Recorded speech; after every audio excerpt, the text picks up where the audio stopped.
এই ছেলে, মুরব্বী মানুষ দেখে সালাম কালাম দেয়া যায় না? ও সরি। আসসালামু আলাইকুম চাচা। ওয়ালাইকুম আসসালাম। চাচা, ওই যে একটা মেয়ে আপনার বাসার রাস্তা দিয়ে প্রতিদিন স্কুলে যায়, ওইটা আপনার কি হয় চাচা? ও তুমি কি সালমার কথা বলতেছো? ও তোমার বোন হয়।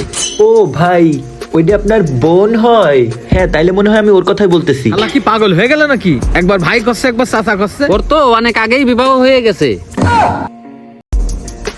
না ভাই, ও তো এখনো স্কুলে যায়, ওই যে দেখি ব্যাগ ঘাড়ে করে আসে আর যায়। ও ও তো আমার মেয়ে, ওর নাম সাইমা। ওই যে আমার বোনের কথা বলছিলাম না, ওর নামের সঙ্গে আমার মেয়ের নাম মিলই রাখা। আমার মেয়ের নাম সাইমা আর ওর নাম সালমা। ও চাচা, হ্যাঁ তাহলে আমি আপনার মেয়ের কথাই বলতেছি। এ কি ব্যাপার বুঝলাম না তো, তুমি একবার চাচা বলতেছো একবার ভাই বলতেছো, ব্যাপারটা তো বুঝলাম না। এর মতলব তো ঠিক লাগতেছ না। তোমার কাহিনী তো বুঝলাম না। কি চাচা, কি খুঁজতেছেন আপনি? কিছু খুঁজতেছেন? হ্যাঁ খুঁজ দিছি, দাঁড়া তুই। দাঁড়া দাঁড়া।